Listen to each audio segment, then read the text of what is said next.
मोहतरम नाजरीन, एक मर्तबा हजरत लुकमान हकीम रहमतुल्लाह अलैह ने अपने बेटे को नसीहत करते हुए फरमाया, जब भी तुम्हें कोई मुसीबत पहुंचे तो तुम उसे अपने हक में बेहतर जानकर ये बात अपने दिल में बिठा लेना कि मेरे लिए इसी में भलाई है। अगरचे बज़ाहिर वो मुसीबत ही नजर आ रही हो, लेकिन हकीकत ये है कि वो तेरे हक में बेहतर होगी। यही तुम उस मुसीबत पर सब्र और शुक्र करना और ये मत कहना कि ये मुसीबत मुझ पर नाजिल क्यों हुई, क्योंकि हो सकता है कि वो मुसीबत तुम पर नाजिल हुई हो और उसके बदले बड़ी मुसीबत से बच गए हो। लेकिन ये सुनकर आप रहमतुल्लाह अलैह का बेटा कहने लगा, जो कुछ आपने फरमाया अब्बा हुजूर, मैंने उसको सुन लिया और इसका मतलब भी समझ लिया, लेकिन ये बात मेरी समझ में नहीं आई कि हर मुसीबत को अपने लिए बेहतर समझूं। मेरी समझ और मेरा यकीन अभी इतना पुख्ता नहीं है, मेरा इल्म इतना ज्यादा नहीं है कि मैं आप जैसी सोच रखूं। फिलहाल तो मैं इस बात को मानने से इनकारी हूँ। सिर्फ हजरत लुकमान हकीम रहमतुल्लाह अलैह ने उसकी बात सुनी तो फरमाया, ऐ मेरे बेटे, अल्लाह अज़्ज़ व जल ने दुनिया में एक के बाद एक अंबिया इकराम भेजे ताकि वो हमारी रहनुमाई कर सके। हमारे जमाने में भी अल्लाह ताला ने अपने प्यारे पैगंबर को महफूज फरमाया। आओ हम उस नबी की सोहबतें बाबरकत से फज़याब होते हैं। आज भी उस नबी की सोहबतें बाबरकत से फज़याब होते हैं। उनकी बातें सुनकर तुम्हारे यकीन को तक़वीत हासिल होगी, तुम दीन पर पुख्ता हो जाओगे, अल्लाह ताला की जात पर तुम्हें यकीन हो जाएगा। ये एक तरबियत का हिस्सा है और किसी ऐसे इंसान से तरबियत हासिल करनी चाहिए जो अल्लाह का नेक बंदा हो। उन दोनों ने अपना सामान सफर तैयार किया और खच्चरों पर सवार होकर अपने मंजिल की तरफ रवाना हो गए। कई दिन उन्होंने सफर जारी रखा। रास्ते में एक दौरान जंगल आया। वो अपने सामान समेत जंगल में दाखिल हो गए। फिर दोपहर का वक्त हो गया और गर्मी अपने जोरों पर थी। गर्म हवाएं चल रही थी जो बर्दाश्त से बाहर थी। अब इस हालत में एक मुश्किल और पेश आई। पानी और खाना भी खत्म हो गया और खच्चर भी थक चुके थे। प्यास की शिद्दत से वो भी कांपने लगे।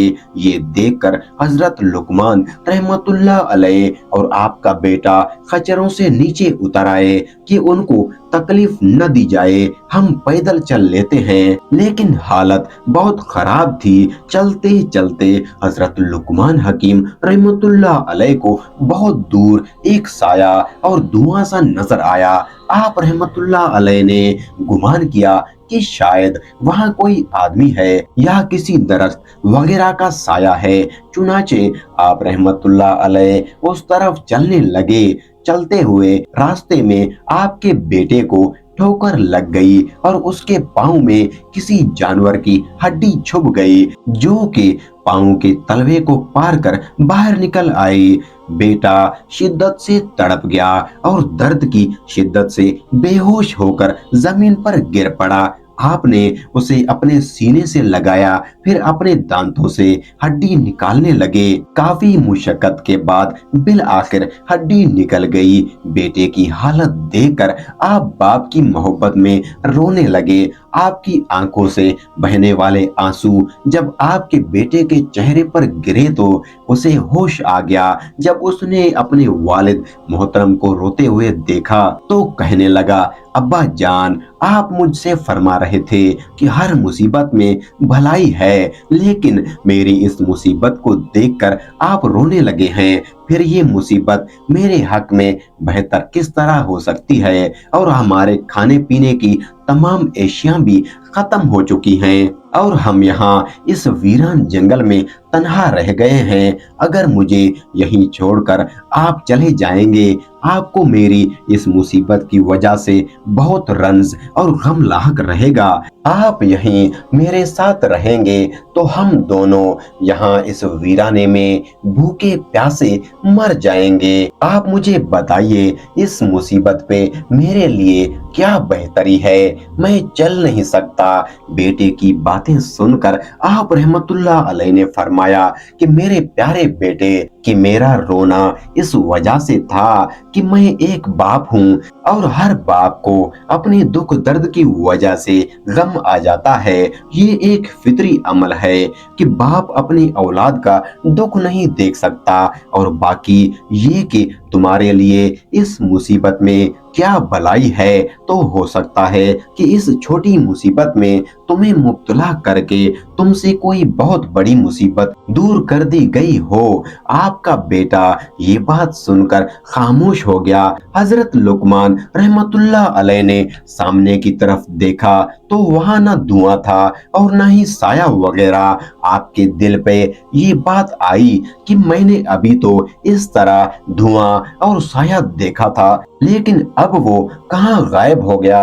हो सकता है हमारे परवरदिगार ने हमारी मदद के लिए किसी को भेजा हो। अभी आप सोच विचार में थे कि आपको दूर से कोई हस्ती आपकी तरफ चलती हुई नजर आए। वो बड़ी तेजी से आपकी तरफ बढ़ रही थी, आपके बिल्कुल करीब आकर अचानक गायब हो गई। और फिर उस हस्ती ने फरमाया कि आपके इस बेटे ने आपसे क्या कहा था? हजरत लुकमान रहमतुल्लाह अलैह ने फरमाया, ऐ अल्लाह के बंदे, आप कौन हैं? हमें सिर्फ आपकी आवाज ही क्यों सुनाई दे रही है? आप हमें नजर क्यों नहीं आ रहे? आवाज आई, मैं अल्लाह ताला का एक फरिश्ता हूँ। मुझे सिर्फ अंबिया इकराम और अल्लाह के मुकर्रर फरिश्ते ही देख सकते हैं। इस वजह से मैं आपको नजर नहीं आ रहा।